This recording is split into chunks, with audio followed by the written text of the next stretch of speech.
All right, good morning, everyone. It is Saturday, April 12th. It's the last Saturday of the regular season. There's about an inch of snow outside, and yeah, it's the end of the season and it's looking like winter. Anyway, all right, so let us get into these games that were played last night. Couple of playoff spots shored up. A lot of things made more clear. One more battle tonight. All right, so let's start off with one of the most amazing goalie performances in a losing effort that I think I have seen. Now, I did not start following the FPHL until the 21 to 22 season. 2 years before that, Joel Eisenhower of the ill-fated Battle Creek Rumblebees made 90 saves in 96 shots in a loss to Port Huron. I believe since then, this is the closest anyone has gotten. 72 saves for Parker Rutherford. 56 shots by the Bobcats through 40 minutes. It was just insane. So, yeah, the Bobcats end up just muscling their way to a 5-3 win. And I don't mean muscling by fighting. I mean just muscling the puck in the net. Rutherford stopped almost everything. 72 of 77. Ain't bad. So, yeah, it's totally incredible. So, Connor Green, a lot less busy. 34 shots, 31 saves. Michael Mercurio with the game-winning goal, 7:44 of the third period. Yeah, shots in the first period, 28 to 14. In the second, 28 to 13. Excuse me. And despite that, it was 3-3 at the end of two. 21 to 7 in the final period as the Bobcats just go nuts. Andrioli with a couple goals, Mercurio with a goal and assist. Meanwhile, for the Dashers, we had goals by TJ Prexler, Lucas Dorothy, and Yusuke Jumanji. Love that guy. That guy, he's another one of these guys who just always has a smile on his face. Love Jumanji. Anyway, so for the game, the Dashers are now 3-48-4. And the Blue Ridge Bobcats 28-21-6. Now, the important part of this game is the Bobcats win again. They're now 89 points. They are tied with the Zidico, which we'll talk about in a minute, but they have that tiebreaker with the regulation wins. So they are looking to finish things off, win in regulation tonight. If they do that, the playing game on Tuesday will, in fact, be in Wytheville. All right. So, crowd of 1361 saw this. Rutherford, yeah, this is, as far as I can tell, this is the most saves by a goalie, 72, since Joel Eisenhower's record-setting performance. Totally incredible. All right, let's move on. Carolina, they did what they needed to do. They end up with the win. And because they have the record with regulation wins, again, in tie with Athens, 2 points was enough. And they end up clinching first place in the Continental. So they will be playing the winner of the play-in game. They defeat the Monroe Moccasins in a shootout. Yep, the Moccasins were ahead for a long time in this game. Carolina came back and wins it in the shootout. 2-0 in the shootout, technically. But, yeah, so it's Mario Cavallari. He gets the win for the Thunderbirds. Stops 30 of 33 plus 2 in the shootout. And then his former teammate, Cody Karpinski, not very busy, needed one more save. 19 of 22 plus the 1 in the shootout. So it is Roman Kramer scoring in the first round of the shootout, and then Peter Panachek, he puts it away with an insurance one in the third round. That was it. Shots decidedly in Monroe's favor, 10-6 in the first. Although Carolina came back, outshot Monroe 11-9 in the second. But then in the third, Monroe just, they were not letting Carolina get any opportunities. They outshoot the Thunderbirds 9-3 in the third period. However, the Thunderbirds still tied it up. And then there was 4-2 in the overtime session. So 22 shots for Carolina, 33 for Monroe. But it is Dawson Baker. He had a couple of goals. You had Roman Kramer with that shootout winner, plus an assist. And Jordan Gagnon, he had 2 assists on the night for Monroe. 2 goals by Blake Anderson and 1 by Coy Prevost as well. Not quite enough. Crowd of 44,77 on hand. I thought that number was a little generous. I thought a lot of the attendance numbers were a little generous last night, not just Monroe's. But hey, whatever. It's the end of the year. We'll give a pass. All right, so there you go. So Carolina 40-11-4. Monroe is 22-24-9.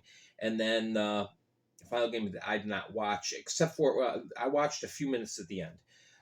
Mississippi, Zidico all over them. They took care of business. They want that. They want that home ice for the play-in game. I don't know if they're going to get it, but they did what they could. 7-2 over the Seawolves. 23 shots for Mississippi, 41 for the Zidico. Bailey Stevens, he gets a nice win, saves 21, and it's Richie Perrant having a rough night, especially in the first period, but he stayed in the whole 60 minutes, saves 34-41. So the game-winning goal was on the power play. It was scored by Scott Chirac at 8:46 of the first, and that was that. It was 3-0 at one point, and Seawolves tried to make a little bit of noise, but the Zidico had this one pretty handily. Shots were 10-6 in the first, 19-9 in the second, and 12-8 in the third, all in favor of the Zidico. Crowd of 33,78 on hand. Was it? Anyway. So Mississippi 11-41-3. Baton Rouge 30-19-6. The 2 main games I'm going to be focusing on tonight are the rematches, because that is the only playoff venue that needs to be settled now for the first round. Everything else is set. So there we go. Now let's talk about the big board. Woo! All right, as soon as we can get this up here. There we go. All right, a little live action for your video. Okay, Motor City, they did their best. They hung with Port Huron all game. I got to give them creds. I thought this was not going to be a very competitive game, and it was. I'll just be honest. Motor City falls in the shootout, 1-0 to Port Huron. But not only was it a very competitive game, it was a very quick game. This game was over fast. And watching my 4 games simultaneously, and I kind of looked and I was like, wait, they're in overtime already? It was insane. So, all right, in the first period, Port Huron gets on the board first. It's Matt Graham tipping a shot by Dan Chartrand past Gonzalez, and that made it 1-0. And even though Port Huron was getting a lot of shots on, Rico was having one of his really good nights. Excuse me. And turned in a very good performance. On the other end, Reed Cooper, not seeing a whole lot of action, but making the saves he needed to. Until 49 seconds into the third period, excuse me. It was the third. It was TJ Sneath. And he tied things up. And so we go through, get to overtime, nothing doing. And Reggie Millette was the only one that got the puck past Gonzalez in the final session in the glorified skill session, the second round, and that wins it. So shots were 15-8 Port Huron in the first, 15-5 in the second, and 14-5 in the third. So in regulation, it was only 18 shots by the Rockers, but yet they were making just enough noise to keep Port Huron on the edge of their seats, and Port Huron kind of getting a little frustrated. They couldn't get anything by. But the game was very clean. That's the other amazing thing. I thought this was going to be an ugly game, and it wasn't. And I'm glad. Anyway, I don't mind physicality, but when things devolve and everybody's kung fu fighting, that's just not for me. So anyway, in the overtime session, shots were 4-1 in favor of Port Huron, and then we needed the shootout. But yeah, there we go. Gonzalez, 47 saves on the night, plus 1 in the shootout. Cooper stopped all 3 shots that he faced in the shootout session. So Motor City, 19-31-5. Of course, we know they're going to Watertown for the play-in game on Tuesday. Port Huron, 31-18-6. They will be, of course, hosting Danbury on Friday in Port Huron. Crowd of 1701 on hand for this game. All right. Danbury travels to Binghamton. Binghamton does their Hall of Fame night. They honored some people from past Binghamton history, including Jason Spezza, who played for the Ottawa Senators a number of years. He got his start in Binghamton. So anyway, it was really nice to see that. So the game was started about 7:30, and I expected that. But yeah, once the game got rolling, the puck is dropped, and lo and behold, Danbury really takes it to Binghamton for the first 5 minutes. Danbury controlled this game, out shooting Binghamton in the opening 5 minutes, 7-3, and getting a goal. It was Josh Newberg getting on the board against his former team for 44 before a sellout crowd. So sellout crowds, was it though? The sellout crowd, there were a lot of no-shows. The sellout crowd was a little silent for a while, and then it was CJ Stubbs scoring at 13:02. It was Jesse Anderson scoring at 15:45. Jesse Anderson again at 19:23, banking a shot off of Frankie McClendon's shoulder. Literally, he was behind the goal, and boop, it drops in. So, and that was shorthanded. That was Binghamton's 17th shorthanded goal of the season. Crazy. So it's 3-1 Binghamton at the end of one.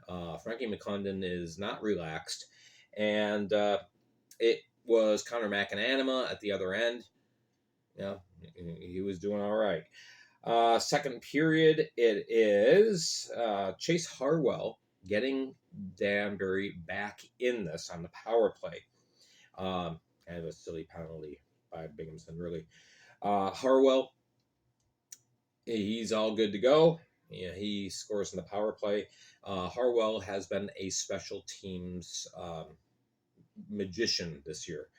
That's a 10:29 of the second period. Tyson Kirkby counters just 22 seconds later. So that made it 4-2 at that point. In the third period, all Binghamton. It's Gavin Yates scoring at 2:09. It is also Oliveri scoring at 17:13. So, 6-3 shots. 43 for Binghamton, 23 for Danbury. Connor McAnanima makes 21 saves. Frankie makes 37. And, 43 shots on goal. That's a decent amount. Port Huron got more than that. Incredible. So for the game, a goal by both Harwell and Newberg. For Binghamton, it's Thompson. Austin Thompson with 3 assists on the night and 2 goals by Jesse Anderson. Goals by Kirkby and Oliver and Stubbs. So yeah, 6-2. So Danbury 32, 15-8. Binghamton 48, 6-1. This game had no bearing on the standings whatsoever. Binghamton had already clinched first. Danbury had already clinched second. So this was um, not an important game, but both teams came out with good intensity, which I expected. It's Danbury Binghamton. It's a big rivalry. Excuse me. All right. There we go. Hudson Valley. Let's call them what they are.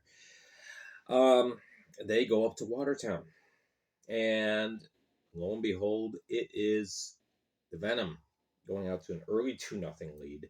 The Wolves kind of put on their heels as the Venom came out with just an amazing amount of intensity, and it was a bit surprising, but hey, that's okay.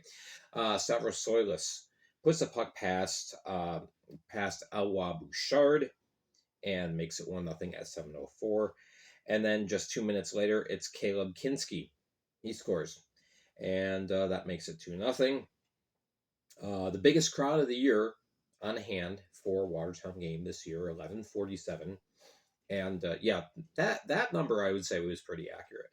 But anyway, they're kind of stunned. So Watertown makes adjustments. They come back out in the second period and they pour it on. Not so much in the shot total, but in their selection, they were much better. They generated a lot of offense, a lot of offensive opportunities.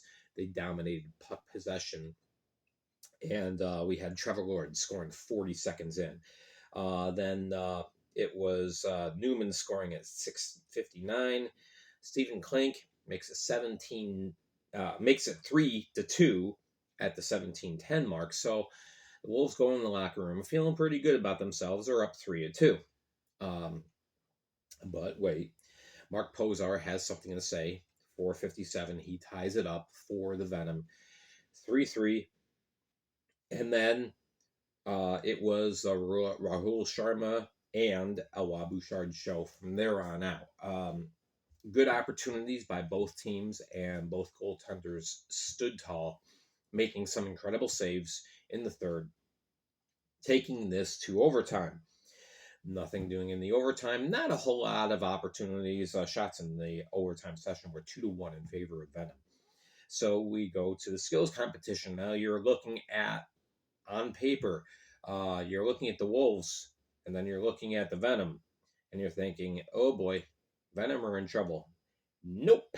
After a scoreless first round, it is Ricard Zielinski scoring. Yep, Jelly scores.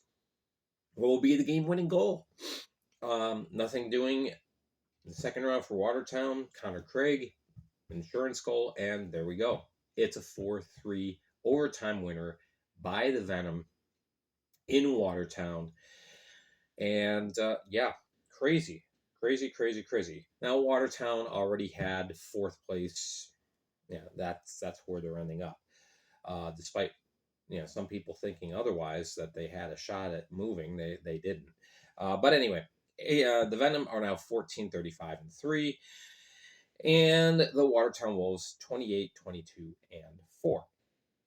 So, final game, and this was the other game where we're trying to figure out going in how things were going to play out. Athens, they get shut down by the Columbus River Dragon defense.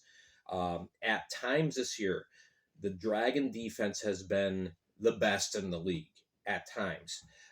Last night was another one of those times. They held Athens to the outside almost all night, limited Athens' shots, only 23 shots on goal. Columbus had just enough offense to properly counter and took their opportunities when they got them. Trevor Babin, probably his best game of the year so far. I know he has a shutout, but I think overall, I think this was his best performance of the year. And Columbus wins 3-1. So Athens locks in the second. So these two teams will see each other again next week. game tonight, game 1 for the playoff series, Wednesday in Columbus, and then Friday and Saturday in Athens. So this was a crowd of 2742. This was the only thing I was disappointed with in this game, is I was hoping Columbus could muster enough support to cross that 100,000 fan mark. They haven't done it. They've gotten close the last 2 seasons. Looks like close again, because they would need a crowd of almost 6,700 people tonight. And I don't think that's going to happen. So, which is sad. I think Columbus could have broken the 100,000 barrier. That, it just wasn't meant to be. But as far as what's really important, what was going on the ice, it's Kevin Moore. Kevin Moore scores not once but twice. I love that face shot. I love that picture. Anyway, if you don't know, if you saw today's video, you know. Okay, so Kevin Moore scores on the power play at 14:06 of the first period. That makes it 1-0. Shots, not very many, only 7-6 in favor of Columbus. In the second period, Columbus opens things up. They outshoot Athens 16-8. Kyle Moore scores again, 11:32. And then Cason Gallant on the power play. He's been an absolute beast on the power play this year. He scores 17-12. Cason Gallant, rookie. He is leading the league in goals scored with 1 day left. So let's see if he can end up with the Pierre Dagenet Award for most goals scored. We will see. All right, in the third period, nothing doing. It's tight. The game's going on. It's 2-1. We're getting to the final moments. The Athens Rock Lobsters elect to pull Lavalier. I said his name wrong. Lavalieri. Okay. No, it's Lavalier. I don't know why I have such a mental block about that. Anyway, it is William Lavalieri. Anyway, he's pulled, and Justin Samaro finds the empty net for Columbus at 19:22. And there you go, 3-1. So Babin, fantastic performance. Even though he only saved 22, just the way he played, his poison in that, I think it was his best performance of the year. Columbus, 35 shots on goal. Lavalieri stops 32 in 58:22 of ice time, but it's the win for the River Dragons, so they're 34-15-4. Athens, 42-10-3. And again, these teams will see each other again in the playoffs. So there you go. There is the wrap-up of last night's game. Tonight, I will be watching Port Huron and Motor City. I believe? No. Okay, let's go through. I'm going to be watching the Binghamton game, because this may be the last game of the HC Venom. This may be it. Things are not looking good for Venom right now, as far as continuing beyond this year. Binghamton, they'll be hosting that game. I will be watching the Blue Ridge Bobcats, seeing if they can get 3 points and clinching that fourth place spot, playing against the Dashers. I will be watching Carolina and Monroe, just because, we'll see what happens there. And then the final game, Baton Rouge against Mississippi. I will be tuned into those 4 games. Those will be on my radar, and that's what will be on my whole big setup of cameras and whatnot. So, all right. I appreciate you tuning in and watching. It was fun watching this. One more day of the regular season. It's hard to believe. In one way, it's been a long season. Another way, it went by quick. All right, I'm Gary Ryan for the Fed League Flash. Thank you for tuning in. Make sure you're hitting like and subscribe. Make sure you're following me on the Flash Audio Network. Links are on my Facebook page. And make sure, of course, that you're following my Facebook page. That's the big linchpin of the Fed League Flash. Thank you very much. I'm Gary Ryan, and from a snowy northeastern Pennsylvania, we will see you tomorrow.